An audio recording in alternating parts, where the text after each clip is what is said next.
welcome to the new year. And we call the Mental Health Recovery Services Board meeting for January the 16th to order. We'll begin with our roll call. Reverend Gordon, Present. Mr. Arnold, I'm here.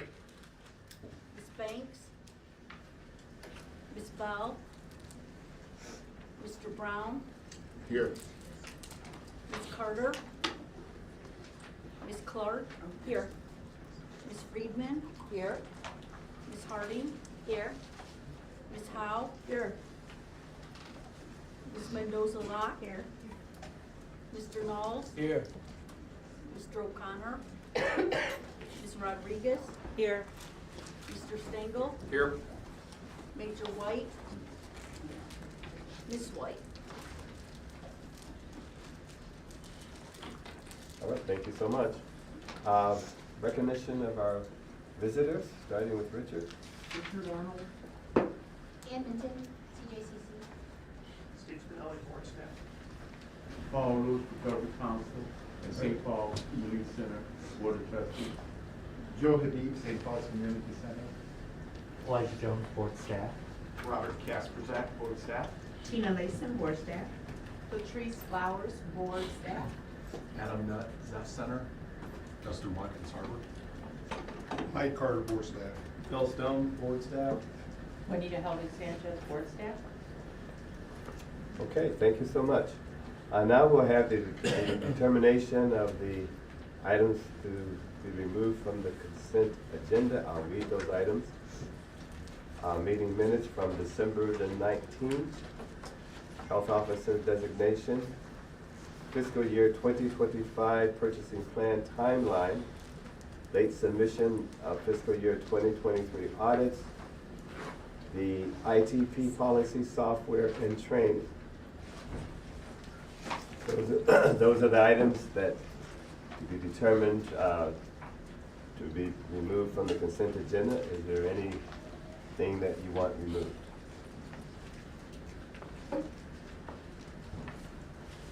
All right, thank you.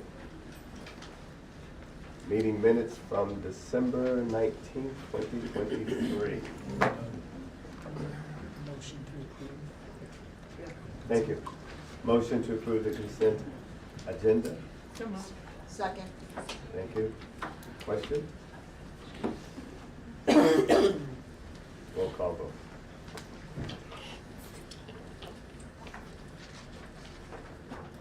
Mr. Arnold, Yes. Ms. Bell, Mr. Brown, Yes. Ms. Carter, Ms. Clark, Yes. Ms. Friedman, Yes. Ms. Harding, Yes. Ms. Howe, Yes. Ms. Mendoza-Locke, Yes. Mr. Knowles, Yes. Ms. Rodriguez, Yes. Mr. Stengel, Yes. Ms. White. Yes. Ms. Bell, I'm going to abstain, simply because I didn't hear the discussion. Okay. Okay, and it passes. All right, our meeting minutes. That's on. Yeah, that's it. That's on the agenda, so we're on So we're on the, the for the, all of the, okay. So Julie, That's me, I'm over here. Good afternoon, everybody. You have a large sheet of paper in front of you, and that is our 18-month agency performance data report. This report is for information only, and only currently funded programs are shown on the report. The timeline is beginning January 1, 2022 and goes through June 30th, 2023. And a new report will be coming out for July 1st, 2023 to December 31st, 2023 on the Planning and Oversight Committee meeting on March 5th, 2023. When you're looking at the data report, the first set the first data set in dark blue is for calendar year 23. So that's January 1, 2023 to June 30th, 2023. It's also the first reporting period for fiscal year 24, if you're following. The second data set, which is in orange, is for calendar year 2022. So that would be January 1, 2022 to December 31st, 2022, which has some fiscal year reporting 2022 and fiscal year 2023. Overall, there are 70 currently funded programs.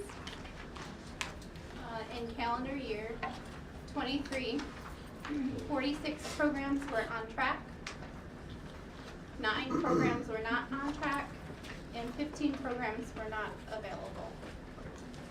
In calendar year 2022, 43 programs were on track, 9 programs were not on track, and 18 programs were not available for reporting.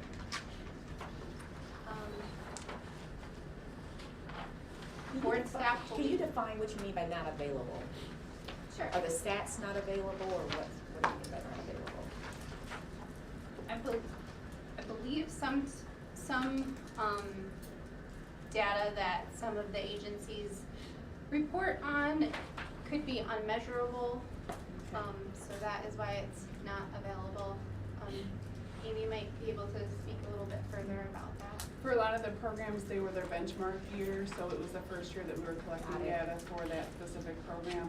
So we didn't report on those outcomes as the benchmark year, especially crisis services and things like that were newer back in 2020. Well, can you clear up then, like, the third one down, just for my own edification here? It said that it's NA, and no programmatic concerns at this time. Does that mean that it wasn't measurable, but there are no concerns? If you don't mind me answering. For the multi-system adult program, that was through ABLE, but they had actually stopped providing that service in that program specifically. So, Okay. So that's why that one would be Okay, not active. all right, got it.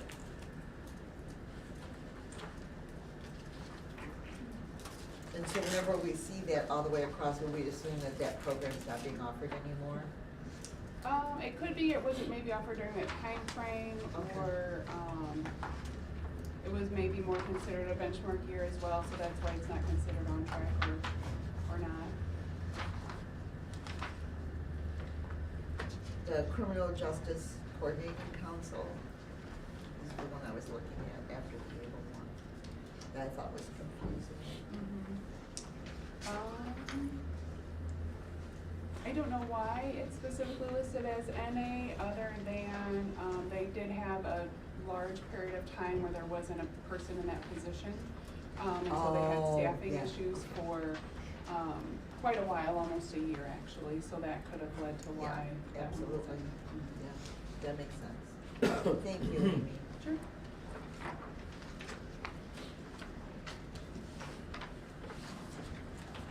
I have a quick question. So just a quick view of the, I'll just stick with calendar year 22. So the no's, when it comes to the overall performance on track, I noticed that a lot of the notes say that a number of individuals was served was less than anticipated, for almost all of them, actually. Yeah. So is that a concern? Is there a why behind that? Is that a good thing, maybe? It was, for these programs specifically, they were programs that either had staffing problems throughout COVID, or the program itself just didn't thrive in the COVID world, and they really struggled with meeting our performance outcomes, mainly because of COVID was the primary issue. So a lot of these programs, what you're looking at is a while ago, so we actually addressed a lot of these issues through our 120-day notice last year this time actually. So a lot of what you see here was addressed when we did our purchasing plan for the current fiscal year. Yeah, let's remember what you're looking at. Yeah. You're looking at an 18-month look back, starting essentially 6 months ago, so from June 30th, 18 months back. You'll get the first 6-month semi-annual calendar year 23, second 6 months, I guess it would be, within the next month. The programmatic reporting is due at the end of this month. So then it'll take us a little bit to get it together, and then we'll report. But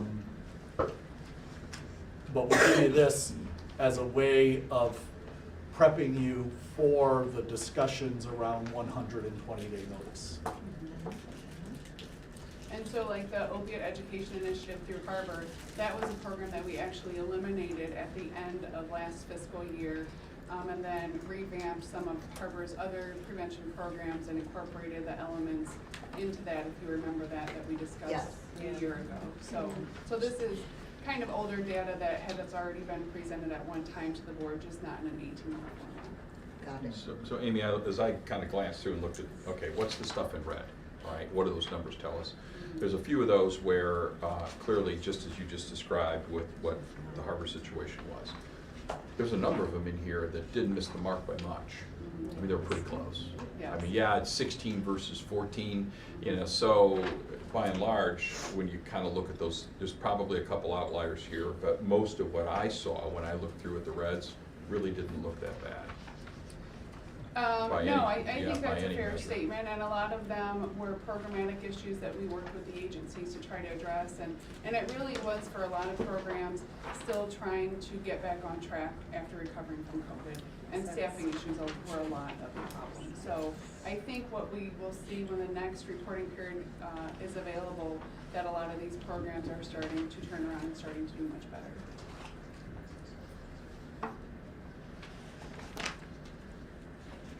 Any other questions? Well, a lot of them have concerns here, programmatic concerns at this time. Why is that? In the notes part, notes on outcomes? I think that's just kind of indicating why they're not on, if they're on track or not on track, then that kind of summarizes what we know so far about why they may not be on track.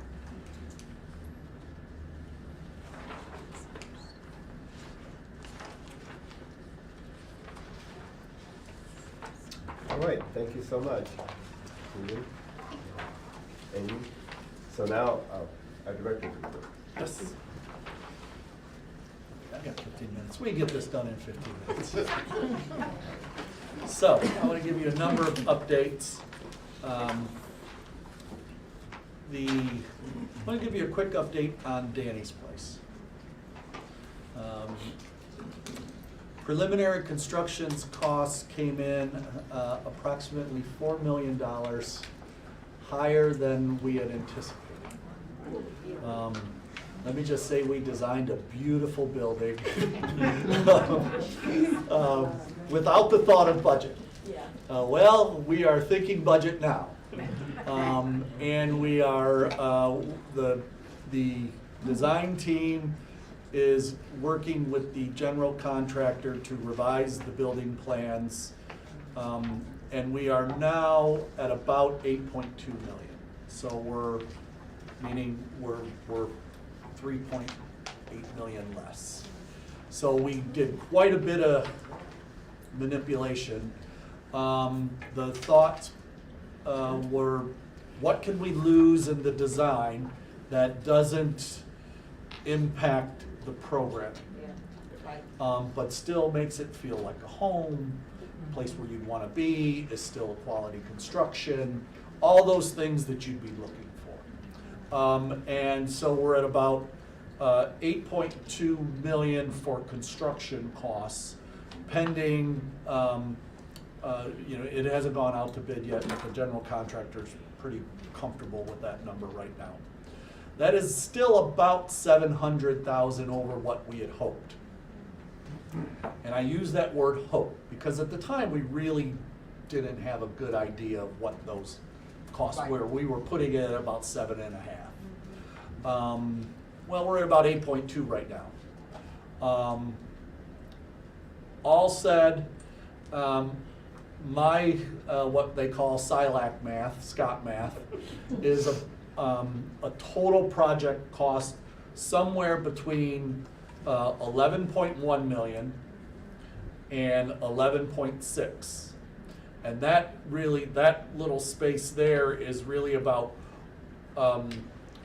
if we determine we can't live without a generator, if we determine we can't live without a garage, then it goes up to 8.6. If we say no, we're fine with that, we'll figure out storage, or there's adequate storage elsewhere, we don't think we need a generator, then it goes to 11.1, sorry.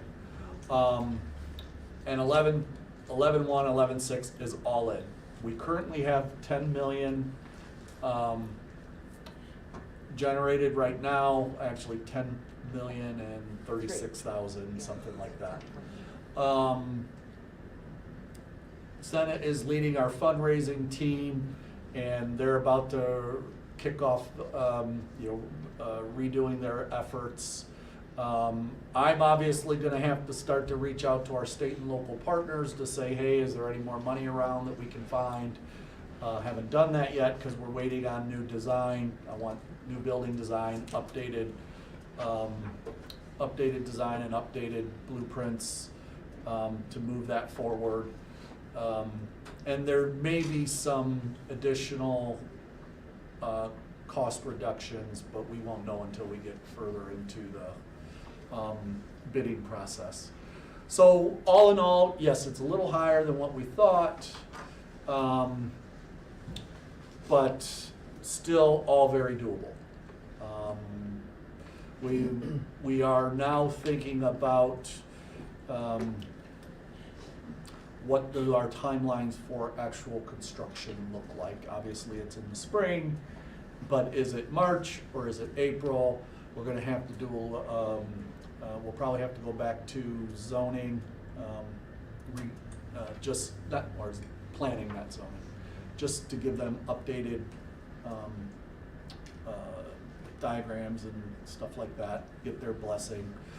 We're waiting on the state to sign their lease. It got held up in the Department of Administrative Services over the holidays. People are gone. That includes the lawyers who work there. And so it shouldn't have any issues. They said there really is no issues, but it's got to get DAS clearance before the governor can sign it, and then we'll have site control. So no real concerns other than we're $1 million more than what we had hoped to be, but Just changes our fundraising strategy a bit. Yeah. A bit. I would ever consider, and I don't know if the contractors would have this conversation, but like in-kind donations for people who are putting, like contractors who are bidding on packages and going to them and asking them, like, so say it's a $500,000 package, but we'll donate in-kind $100,000 So of that. we're not there quite yet, but I think that's certainly something we need to think about. And there are a number of design things in there that, that we had hoped for, that we could live without. It won't be noticeable to the individuals that are staying there. And it still fits with all of our vision, so I'm not too concerned right now. But we don't want it to go much longer without locking in that guaranteed maximum price, because every month we go, it's gonna be more.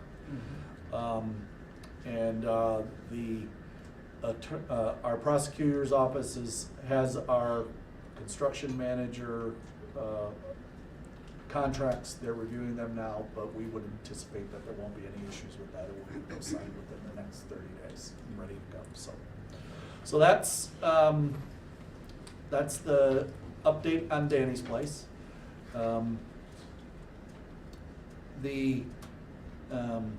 Notice I didn't come and ask you for any more money for Danny's Place yet. But I do think that we're in a good spot. It was one of those things where if I were to do it over, everybody said we should have our general contractor before we start the design process, and maybe that would have helped keep us in line. that's probably something I would recommend we do in the future. Just a couple other updates. Our levy kickoff rally is scheduled for Monday, January 22nd, 11 a.m. at the Warner Center. I would ask that everybody here and those that watching us at home, all attend in support of the levy. At that time, we'll have volunteer sign-up sheets for poll greeters and various other things. Just a couple of things I wanted you to know about the levy at this point. We don't have an issue number yet. That is still pending the Secretary of State's instruction to the Board of Elections. So we're hopeful that we will get the issue number by the end of this month. That obviously complicates our levy kickoff rally. We can't say go vote for issue 3. But we will survive. We will be the only mental health levy on the ballot, so it shouldn't be hard to distinguish us. That's true. But we won't have an issue number. The other thing is we won't be using small signs this year. We're going to rely primarily on social media and support from our partners in the community, including all of you, to help spread the word to your voting constituents, family, friends, whomever. And part of the thinking is in the middle of winter, sticking a small sign in that might not even break the frost barrier and then get covered up by snow is probably not a good investment. We will have a number of larger super signs that will go out through the community in key areas, high traffic areas. But I bring that up, and we'll have billboards and we'll have a lot of other things that are going on. But I bring it up is because really this levy is reliant on us, all of us collectively, the board, the staff, the providers, their staff, our people that are receiving services, our stakeholders, in rallying around us to get this levy passed. And so at any opportunity you see to contribute, we really would encourage you to get involved. Poll greeters, although that's going to be a cold day, always is in March, but it won't be terrible. It won't be, I mean, it'll be more like November-ish. It won't be 17 below. No, it won't be 17 below. Any social media, if you see any of our social media, you know, hit the like button, forward it on, get that all going so that we can rise up in the search parameters and be seen by more people.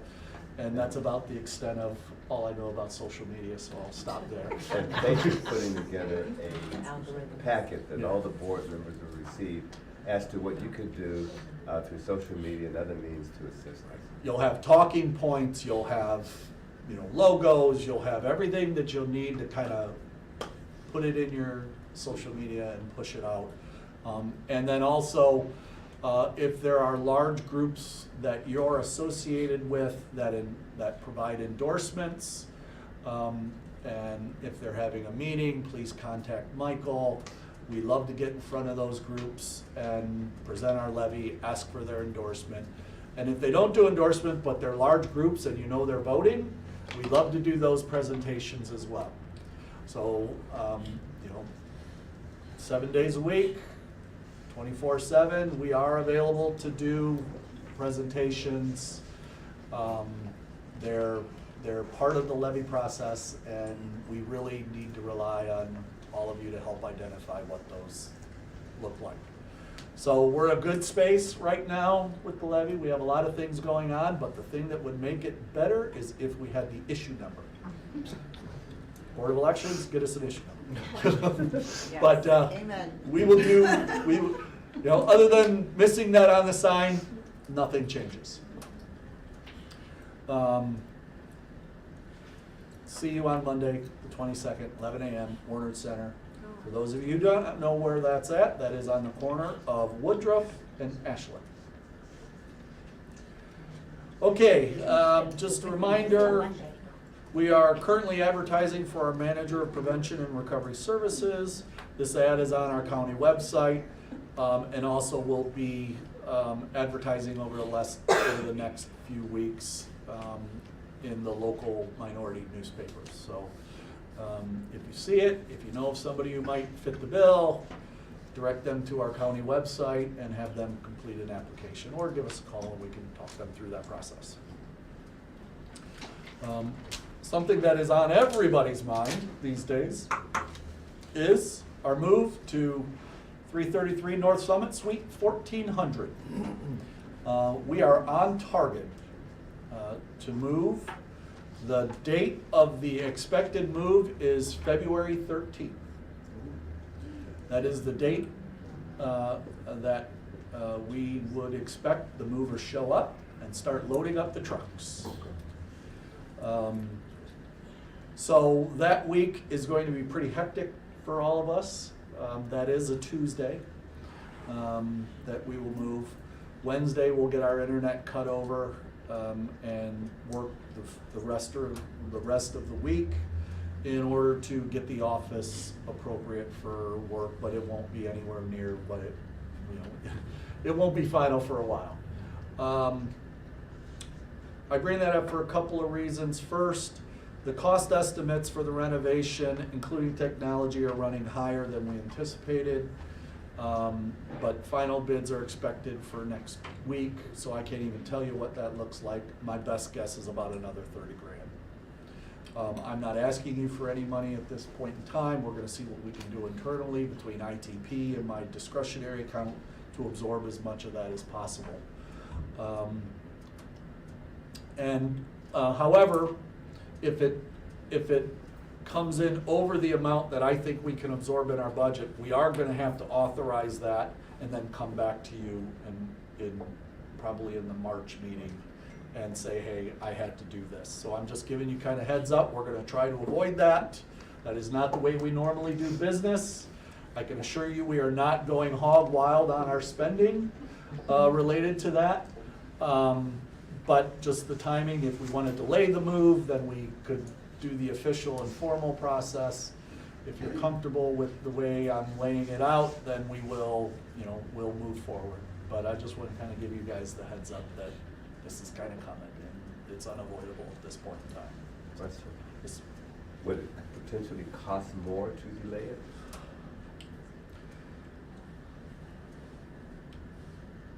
No. I mean, I think it would cost the same, other than being here. We'd have a lot of. Everybody's like this. I think there'd be a lot of planning that would have to switch because of it. Yeah, that's a lot of work. So it's not to anybody's advantage. It really isn't. I mean, the cost is gonna be the same no matter what, and, we are gonna try and absorb as much of that as possible internally with ITP funds that are related to the purpose that you allocated them, and then I have some discretionary funds that I can move in that direction. And in the end, we might be a few thousand short or something like that. And we'll work with Jenny to figure out the best strategy for coming back if we need to come back. Okay. All right. But the big news is we are prepping to move. And the move creates an interesting dynamic with our board, because we meet on the 6th, February 6th. That meeting will be here. When we move, our board meeting in February is on the 20th. That will be after the move, and that will be at the new place. And that assumes that we get our conference room furniture delivered in time, which I believe we will, but I believe it when it's sitting in the suite. I can't give you a yes on that. It's your soccer chair. Bring your own We won't be a BYOC. Right? If there's a chance that we don't have the adequate furnishings for to host, we'll just find an alternate location, and I'll let you guys know where that's at. It's not a big issue. We won't be able to meet back here because some of this furniture is moving. So we might have tables, but we won't have chairs or something like that. We'll find an alternate space. But I will communicate with you all what's going on, how you access the building, where you should park, how you come in, how you access the suite. All of that stuff will be communicated, not just to you all, but to everybody in the community as well. After our move, we will plan, I'm just thinking more of like an informal open house, probably the first meeting in April, because March 4th or 5th, I'm sorry, or is it, yeah, it is the 5th, right? See, now you got me confused on what date we actually meet in March. It's March 5th. It's the 5th, Tuesday, Yeah. the 5th, will be our planning and oversight committee normally. Our board meeting is scheduled for March 19th, which is the day we are on the ballot. I do not think we should meet as a board on March 19th.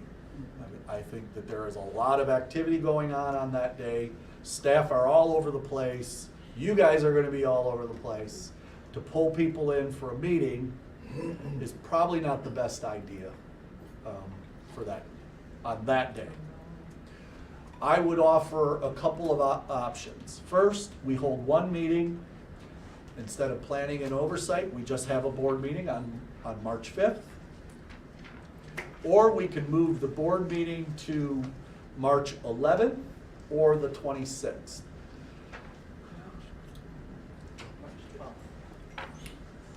March 12th, thank you, March 12th. The 26th makes sense because it's after the levy and anything that would need to be discussed or anything like that. I mean, the 26th just seems to make sense. It's really up to you all on how you want to deal with that. March 11th doesn't make any sense because you're literally going to hear something on the 4th, and then a week later, there's not going to be a lot that would change. 26 certainly works. I just worry about your calendars is all, because you have all these on your calendars now. Will all the 120-day notice stuff be done before Yes. March? Yes, all the 120-day notice stuff has to be done. That's what I thought. If you look at our planning document, it really starts to talk about appeals processes and things like that. Yeah. So, I think the 26th would make more sense. What does everybody else think? I think so too. I'm fine with the 26th. They were meeting the following week, the following Tuesday for another oversight meeting though too. correct. I mean, literally the next Tuesday's another Well, we're oversight gonna do meeting. that one way or the other. Or you just have one meeting. meeting, I yeah. just- I would rather have one meeting. I'd rather have one meeting. I would too, on the 5th. Okay. Yeah, I think Just- one meeting would be more. Okay. Yeah, one meeting on the 5th is fine. I like that too. Yeah. I just forgot about that option because that was the first one. All right, so that's what we'll do, the 5th. That makes perfect sense to me. We'll go ahead and make the changes in our calendar so that we give adequate public notice, and you should plan on that. And then the thought being is that we'll have an informal open house. Hey, come on in and see our new space. We're not going to do anything too particular at the meeting on April 2nd. So, And the meeting on the 5th is in place of the planning and oversight. correct. Yeah. Okay. So April 2nd would be the open house? Yeah. And my staff are hearing that, just For the like you first guys are time. right now. Yeah. We just want to do it. When's Easter? I'm thinking about spring break, that might be, Easter's the 31st. yeah, that might be too close to spring break. We still have a meeting on the 2nd, so Right. we're What not, about the following? Like at the board? how about if we talk about it later? We don't want to we don't need a big thing. We need to our office probably won't even be all together at that time, so. But we're certainly open to whatever you would like to do. I didn't realize I was that long. That's all I have for the director's report today. Okay, thank you, sir. A lot to plan on. All right, so now we'll have our open Well, session. we need, oh yeah, open session, thank you, sir. Yes, Richard. I'll be brief. A lot going on over at One Government Center. History was made this morning. The county commissioners live streamed their meetings for the first time. It only took a year and a half. They allocated the money in August of '22. Over the last year and a half, I asked what's going on, and they would say supply chain issues, or we hooked it up and it didn't work, but this morning they finally got it to work. And it bears mentioning, at the end of the meeting, they had their executive session scheduled, but they canceled it. They are known for their executive sessions, which last 2, 3, 4 hours. I don't know if we've been in the future. So they will be live streamed in the future. Attended Plan Commission last week. Here's the agenda. 23 items in a meeting that lasted 4 hours and 43 minutes. Tom Gibbons has told his board to expect very long agendas in the foreseeable future because they're getting all kinds of requests for special use permits and zone changes. One of the things that was taken off was the joint project between LMHA and Cherry Street Mission. I guess they're going to put some housing units. It's going to be 2 blocks wide. The 1400 block is owned by the county commissioners. The 1500 block is owned by Cherry Street Mission. They were on the agenda and they were pulled at the last minute and asked for a 2-month deferral. So we will hear those zone change arguments in March. But this looks like it's going to be a very big project. And it'll be multi-family housing on Monroe Street, right next to where Cherry Street is right now. As we speak, City Council is having budget hearings. I'm a little worried about tomorrow. They have a meeting. They're going to adopt a resolution which is going to be in support of the many civilian casualties in the Israeli-Hamas war. They did have speakers show up in November, and they had like 8 cops in the back in addition to the sergeant or I've asked, they don't know if they're going to have protesters, but tomorrow at 4, they will adopt a resolution, which they've had, I believe, 400 emails about, basically saying we are very unhappy with all of the casualties. It's far from controversy that they can get. So I did run this by the levy committee. I'll now run it by this board. We have an anniversary coming up. March the 27th will be the 25th anniversary of the passing of Thomas Werner. For anybody that does not know, he was the executive director of this board during those years where we downsized the state hospital. We took people out of the hospital that had been in there for years, never lived independently, never owned a bus, nothing. We did face opposition from the news media and politicians and unions, but for every person we brought out, millions of new dollars went from inpatient care to community care. He passed away March 27, 1999 after a long battle with cancer. Given that we have a center in honor, in his honor, this will be 8 days after the levy. Pretty darn sure that we're all going to be celebrating a victory, but even if we're not, we'll be telling the voters, see you again in November because we must get this levy passed. So what I would like to suggest is that on March the 27th, it'll be a Wednesday, a small luncheon at the Werner Center, and we would have a few speakers to talk about what this board has accomplished in the last 25 years, and with our new levy dollars, what we hope to accomplish in the next 25. And if it could possibly be paid for with this board's funds, I think that would be a good idea. I wouldn't ask the Werner Center to do that over. But I'd like to see this board recognize the 25th anniversary of Thomas Werner Cancer. Recording in progress. All right, Richard, thank you. That's Thank you. very, I think it's very appropriate information, and the board would take it under consideration at the time. All right, so I guess we're going to have Zoom. Any other comments? You can go ahead and close out this board meeting. I thank you so much. The board meeting for January the 16th is now concluded. Thank you. Okay, folks.